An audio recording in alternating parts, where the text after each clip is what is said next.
Lower tide. Good afternoon, everybody, and welcome to our off-grid Quinta Tranquila. As you can see, the water is depleting at a frightening rate, and I believe this is normal for August, September. Despite all the rain that we've had, the water's just disappearing. I plugged up the sump with a big stick just to try and hang on to as much as we can, because it goes down that gully and then it goes down underneath the ground and comes out at the second pond just beyond our camp. So it's we're trying to do our best to hold on to all the water, despite having a borehole, which we've got a lot of water in there, but we just need to be able to extract it. So we've purchased a pump and a tank to hold it. So the last couple of days, Liane and I have been digging out this old lavada.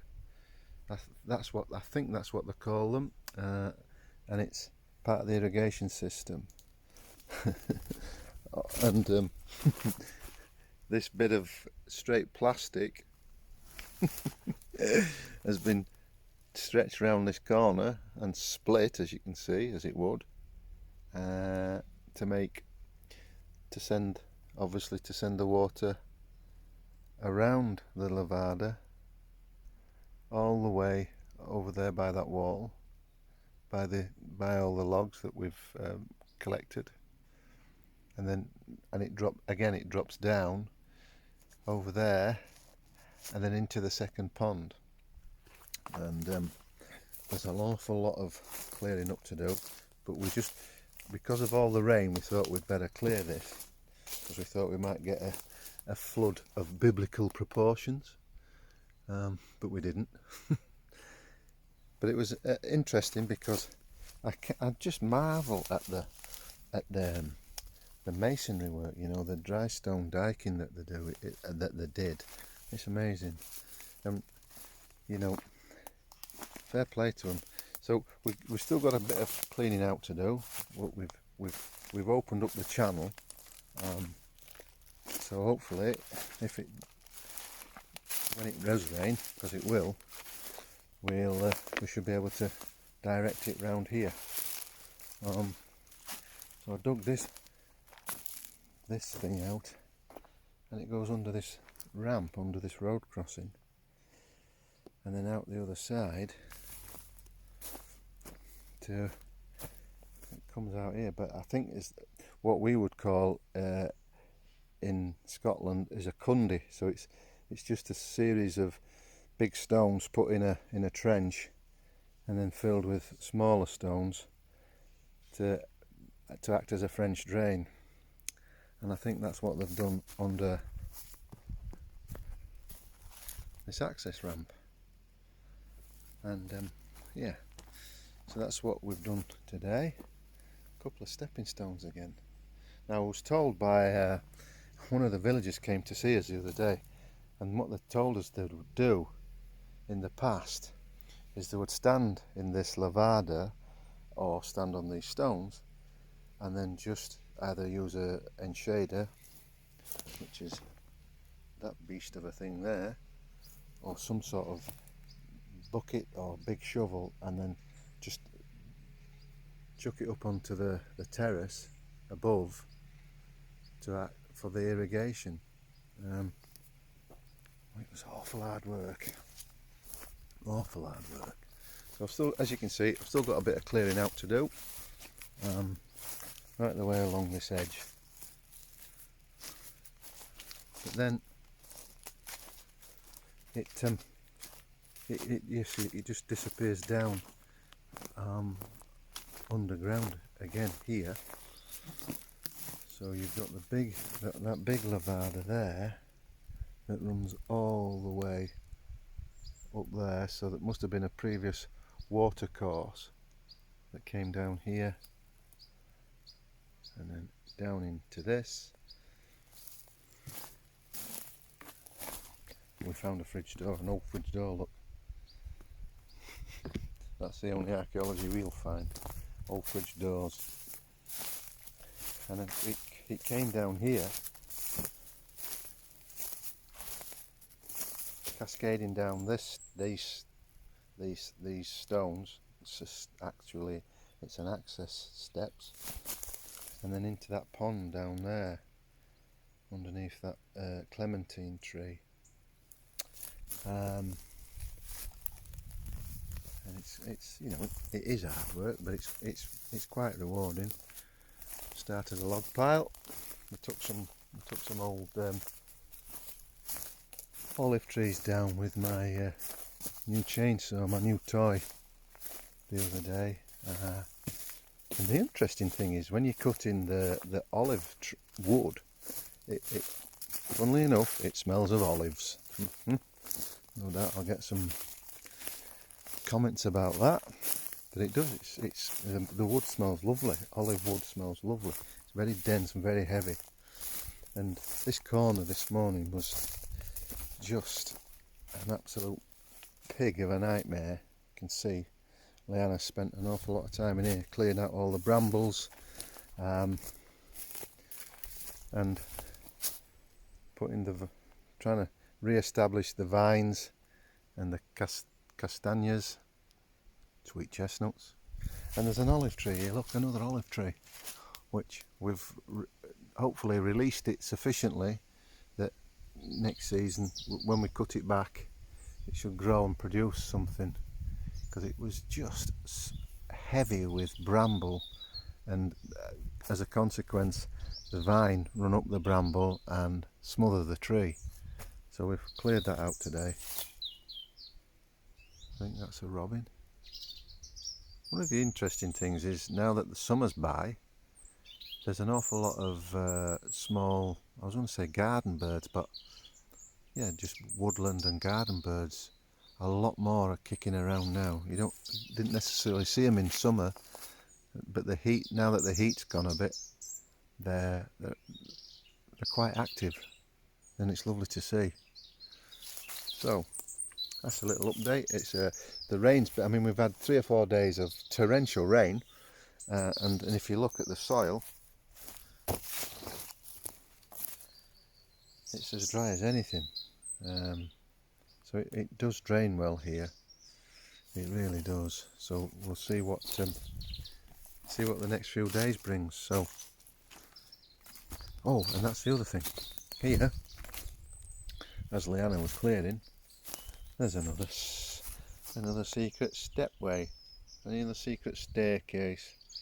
There's lots of them on this property. There's Liane. Hi. And this is a peach tree that, again, we've rescued from the bramble. So hopefully we'll, with a little bit of TLC, we shall bring this back to life. Anybody out there got any advice about what we do with this, it would be gratefully received, because down here there's lots of boughs that are rotten and dying back. There's only this main one there's things growing off it. But if you could just give us some advice about what we do, that would be great. So until next time, Ate logo. So look, some red ones up there and over there. What we've got here are tree strawberries. It's a strawberry tree. Or a strawberry tree even. And they're called madroño. I think that's the correct pronunciation. They make them into a very strong liquor or jam, which that's what we'll be opting for, jam. Marmalade, I think they call it here, not jam. And we've just been out on a bit of a scavenge, just walked past our castanhas, and look what I found. found lots of sweet chestnuts. So what we're going to do, we're going to roast them, and I might film us consuming them. It might be a bit early for them, But we'll see. Oh, we don't have one. And here, this is looking east from the west side of our terrace, which you can see where the sun's not far off from setting. But it's just beautiful, it really is. I just marvel at it all the time. It really is beautiful here. So catch you later. Right, so we're back again. Just to show you, we found some of our own castanhas, sweet chestnuts, and I've been advised by the expert Liane that you put a little cross in them on the flat side, and then you cook them until they pop. So that's what we're doing. So this is our first crop of castanhas, and I've only ever had them from like winter fairs back in the UK, where for a little poke of them you get your pants taken down, really, for not a lot of castanhas for quite a lot of money. But apparently it's That's how my gran used to do them. that's how our gran used to do them at Oma, back home in Germany. So let's see if we can get them to pop. My gran would put them straight on the electric plate, All right, the hot plate. the hot plate, but we can't do that here because we No. don't. I suppose you can put them in the oven. Right, okay. But we're not doing that, are we? No. They're not going in the oven. They're turning a different colour anyway. Getting darker. So,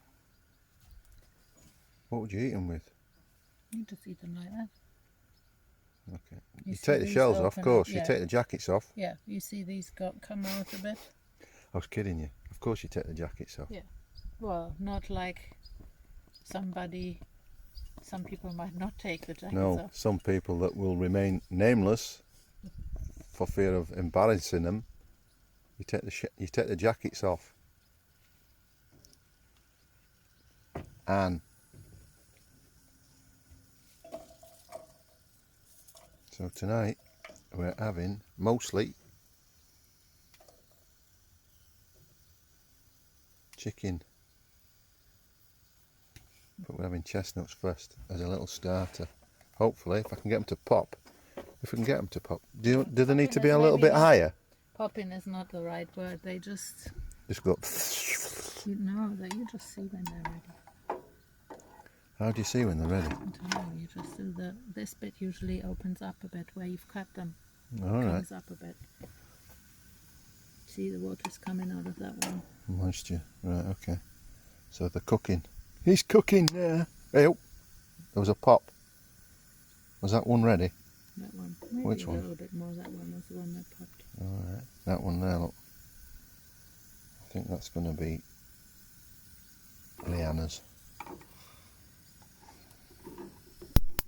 Hey, oh, they're all popping now. They're all popping off now. So this is good. We've got castanhas. We've got olives.